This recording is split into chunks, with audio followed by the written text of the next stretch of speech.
13 जून को finally Israel ने Iran पर अटैक कर दिया।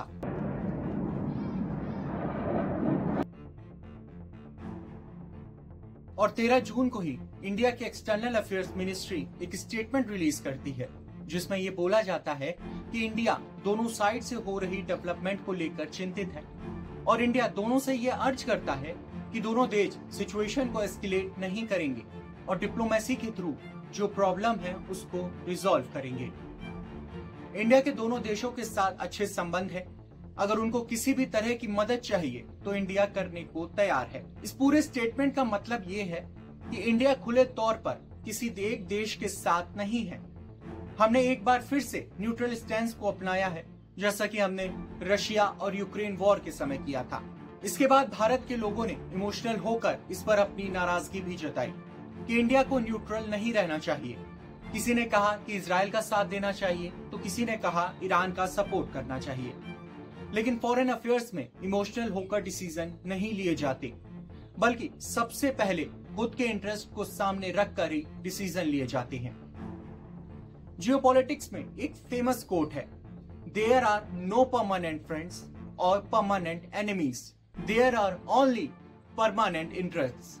इंडिया के स्टैंड को समझने से पहले आपको ये शॉर्ट में समझा देता हूँ कि इजराइल ने ईरान पर हमला क्यों किया, इसके पीछे का मेन रीजन क्या है। देखो, अभी के लिए आप इतना समझ लो कि ईरान और इजराइल एक दूसरे के कट्टर दुश्मन हैं और ईरान इजराइल की एग्जिस्टेंस को ही नहीं मानता। उसके लिए इजराइल को इस दुनिया में होना ही नहीं चाहिए। इसलिए ईरान इजराइल पर अपनी प्रॉक्सीज के जरिए हमले करवाता है और प्रॉक्सीज जैसे कि गाजा में हमास है, हिजबुल्लाह है, लेबनान में और यमन में हूती रेबल्स हैं। ये तीनों ग्रुप को ईरान फंड करता है और इजराइल पर इनके जरिए आतंकी हमले और मिसाइल वगैरह मरवाता है। अब ईरान एक तरफ तो ये सब कर रहा है और दूसरी तरफ वो अपना न्यूक्लियर बॉम्ब भी बनाने के बहुत करीब था और इसको लेकर इजराइल ने बहुत डर था। अगर ईरान न्यूक्लियर बॉम्ब बना लेता और वो बॉम्ब अपनी प्रॉक्सीज को भी दे सकता था और इससे इजराइल की एग्जिस्टेंस पर ही खतरा आ जाता। इसलिए इजराइल ने पहले ही ईरान पर अटैक कर दिया। अब वापस आते हैं अपने इंडिया पर और समझाते हैं कि हमने ये स्टैंड क्यों लिया। पर उससे पहले हमें एक चीज अपनी फॉरेन पॉलिसी को लेकर समझनी बहुत जरूरी है। वो है कि हम कभी भी किसी देश के साथ अपने रिश्तों को किसी दूसरे देश के साथ अपने रिश्ते पर हावी नहीं होने देते। और आसान भाषा में आपको बताऊं तो हमारे एक देश के साथ संबंध दूसरे देश के साथ हमारे संबंधों को तय नहीं करते। देखिए, इजराइल हो या ईरान, भारत के लिए दोनों ही कंट्रीज जरूरी हैं। दोनों ही कंट्रीज के साथ हमारे अलग अलग इंटरेस्ट हैं। एक एक करके समझाता हूं पहले कि ईरान की सबसे पहले तो मैं ईरान की बात करते हैं। ईरान के साथ हमारे स्ट्रेटेजिक इंटरेस्ट हैं। ईरान की जो लोकेशन है वो हमारे लिए बहुत इंपॉर्टेंट है। ईरान हमको एक्सेस देता है सेंट्रल एशिया और यूरोप तक जाने के लिए। कैसे देता है ये समझाता हूं आपको। देखो, इंडिया और पाकिस्तान के रिलेशंस कैसे हैं ये तो पता ही है। तो हमने सोचा कि पाकिस्तान के जरिए तो हम जा नहीं सकते, तो ऐसा रूट बनाए जिससे हम पाकिस्तान को बाईपास करके सीधा सेंट्रल एशिया और यूरोप तक पहुंच सके। तो इसके लिए हमने ईरान के थ्रू जाने की सोची और वहां डेवलप किया चाबाहार पोर्ट और इस पूरे रूट को नाम दिया international north south transport corridor INSTC। इसके थ्रू हम ईरान से एंटर करेंगे और सीधा सेंट्रल एशिया, रशिया और यूरोप तक पहुंच जाएंगे। ये रूट हमने बहुत ज्यादा फायदा देगा और हम अपना ट्रेड इजिली कर पाएंगे। दूसरा, ये पाकिस्तान में बने चाइना के ग्वादर पोर्ट का जवाब भी है, जिसे चाइना ने बेल्ट एंड रोड इनिशिएटिव के अंदर डेवलप किया था। इसके अलावा ईरान जो है वो हमारा 2019 तक one of the largest oil exporter भी था। फिर उसके बाद US सैंक्शन लग गए और हमारा ऑयल इंपोर्ट ईरान से बिल्कुल बंद हो गया। हमारे गैस पाइपलाइन को लेकर भी ईरान के साथ कई प्रोजेक्ट्स थे, वो भी होल्ड पर हो गए। तो फ्यूचर में अगर ईरान US के रिलेशंस ठीक होते हैं और ईरान न्यूक्लियर प्रोजेक्ट को छोड़ देता है तो हम एनर्जी इंपोर्ट्स ईरान के साथ भी बढ़ा सकते हैं। अब इजराइल हमारे लिए कैसे इंपॉर्टेंट है ये समझाता हूं आपको। देखिए, जुलाई 2017 में हमारे prime minister Narendra Modi Israel जाते हैं और ये विजिट इसलिए भी बहुत इंपॉर्टेंट थी क्योंकि ये भारत के पहले पीएम थे जो कि इजराइल गए थे। इसके बाद जनवरी में इजराइल के प्राइम मिनिस्टर बेंजामिन नेतन्याहू 6 दिन की विजिट पर इंडिया आते हैं और अलग अलग एग्रीमेंट्स पर भी साइन होते हैं। ये एग्रीमेंट्स के बाद defence technologies, agriculture technologies, economically और काउंटर टेररिज्म में हम एक साथ काम कर रहे हैं। इंडिया इजराइल के लिए सबसे बड़ी डिफेंस मार्केट है। इजराइल हमें अपने डिफेंस इक्विपमेंट का लगभग 34% सामान हमें एक्सपोर्ट करता है। इसके साथ ही हम इजराइल के साथ मिलकर कई वेपन भी एक साथ डेवलप कर रहे हैं, जैसे Barak 8 missile, Spike anti tank missile.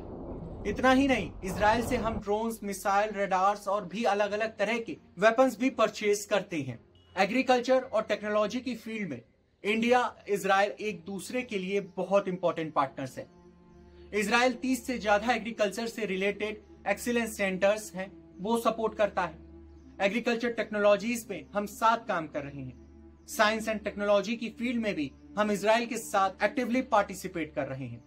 इसके अलावा जियोपॉलिटिकली और इंटेलिजेंस शेयरिंग को लेकर हमारे इजराइल के साथ मजबूत संबंध है। पाकिस्तान से टेररिज्म की बात हो या कश्मीर का इशू, इजराइल हमेरा सपोर्ट करता है। ऑपरेशन सिंदूर में भी इजराइल ने इंडिया का खुल के सपोर्ट किया था। इसमें एक पॉइंट और है जिसके कारण हमारे लिए इजराइल की इंपॉर्टेंस कई गुना और बढ़ जाती है। साल 2020 में यूएसए की मदद से इजराइल और यूएई, बहरीन, मोरक्को, सूडान के बीच में अब्राहम अकॉर्ड्स पर साइन किया जाता है। ये एक तरह का एग्रीमेंट होता है जिसमें इजराइल और बाकी अरब कंट्रीज के बीच में डिप्लोमेटिक रिलेशंस स्टेबलाइज करने और इकोनॉमिक रिलेशंस बनाने को लेकर कंट्रीज अपनी सहमति जताती हैं। इससे पहले ये कंट्रीज इजराइल को रिकॉग्नाइज भी नहीं करती थी। इसके होने से इंडिया को फायदा मिलता है कि अब इंडिया को अरब नेशंस और इजराइल के साथ रिलेशंस बैलेंस करने की हेडेक खत्म हो जाती है। इसके बाद 14 जुलाई 2022 को इंडिया, इजराइल, यूएसए और यूएई मिलकर एक ग्रुप बनाते हैं और इसकी समिट होती है। इस ग्रुप को I2U2 का नाम दिया जाता है। इसको वेस्ट एशिया क्वाड या मिडिल ईस्ट क्वाड भी बोलते हैं। इससे मिडिल ईस्ट में हमारी मुश्किलें थोड़ी और कम हो जाती हैं। इसके साथ ही इजराइल की इंपॉर्टेंस हमारे लिए और बढ़ जाती है। इस ग्रुप का मेन मकसद होता है वो है रीजन में स्टेबिलिटी को बढ़ाना, इकोनॉमिक एक्टिविटीज को इंक्रीज करना, एनर्जी सेक्टर में एक साथ काम करना और पूरे रीजन में ट्रेड, लॉजिस्टिक्स और सप्लाई चेन को इजी करना। इसी को ध्यान में रखते हुए साल 2023 के G20 के न्यू दिल्ली समिट में आईमैक का आइडिया सामने आता है। आईमैक यानी India, middle east, Europe economic corridor. जैसा कि नाम से ही क्लियर होता है, इंडिया को मिडिल ईस्ट के रास्ते यूरोप से जोड़ना। इसमें इंडिया के वेस्टर्न पार्ट को हम यूएई, सऊदी अरेबिया, इजराइल के रास्ते ग्रीस, इटली और फ्रांस को एक नेटवर्क से जोड़ना चाहते हैं जिससे ट्रेड करना और इजी हो जाए। इस कॉरिडोर के कारण इजराइल इंडिया के लिए बहुत इंपॉर्टेंट हो जाता है। इजराइल एक तरीके से इंडिया के लिए गेटवे है यूरोप का। अब तक इतना तो आप जान गए होंगे कि इजराइल और ईरान इंडिया के लिए क्यों इंपॉर्टेंट है। अब आपको पिछले दिनों हुई डेवलपमेंट्स को और रिसेंट कॉन्फ्लिक्ट्स को लेकर इंडिया का स्टैंड क्या रहा है इसके बारे में बताता हूं। इससे आपको एक आइडिया मिल जाएगा कि इंडिया जो है, जो इंडिया का झुकाव है वो किसके पीछे है और इंडिया एक्चुअली हल्का सा किसको सपोर्ट कर रहा है। सितंबर 2024 में ईरान के सुप्रीम लीडर अयतुल्ला खमेनी इंडिया में मुस्लिम और कश्मीर को लेकर एक अजीब सी बात बोल देते हैं। उन्होंने कहा, दुनिया में मुस्लिम अत्याचार को सह रहे हैं, वो चाहे म्यांमार में हो, गाजा में हो या इंडिया में। इसके साथ ही उन्होंने इंडिया को कश्मीर को लेकर भी क्रिटिसाइज किया। ये बात इंडिया को बिल्कुल पसंद नहीं आई। हमारी मिनिस्ट्री ऑफ एक्सटर्नल अफेयर्स ने इसका स्ट्रांगली रिप्लाई दिया। इंडिया ने बोला कि हम ईरान के जो सुप्रीम लीडर हैं अयतुल्ला खमेनी, उन्होंने जो ये बात कही है उसका पुरजोर विरोध करते हैं और उनको हमें सीख देने से पहले, मतलब इंडिया को पहले सीख देने से पहले उन्हें खुद के देश में देखना चाहिए कि उनके खुद के देश में जो माइनॉरिटीज हैं उनके क्या हाल है। अब आगे बढ़ते हैं और जाते हैं जून 2025 में। इसी महीने यूएन में गाजा में सीज फायर को लेकर एक वोटिंग होती है और इंडिया यहाँ एब्सटेन और चिल की नीति अपनाता है। इस पूरी वोटिंग में टोटल 149 कंट्रीज के फेवर में वोट करती हैं वहीं इंडिया इसमें एब्सटेन कर जाता है। देखा जाए तो ये इंडिया की बैलेंस्ड फॉरेन पॉलिसी को दिखाता है और एक साइलेंट सपोर्ट भी शो करता है इजराइल को। इसके बाद एससीओ संघाई कोऑपरेशन ऑर्गेनाइजेशन ग्रुप के नेशन की स्टेटमेंट भी आती है, जिसमें सभी नेशन इजराइल के ईरान पर हुए अटैक को स्ट्रांगली कंडेम करते हैं। लेकिन यहां पर इंडिया खुद को एससीओ के स्टेटमेंट से दूर कर लेता है और इजराइल को डायरेक्ट कंडेम नहीं करता। अब आगे बढ़ते हैं और आते हैं 22 जून 2025 को। अमेरिका भी इस वॉर में डायरेक्ट इन्वॉल्व हो जाता है।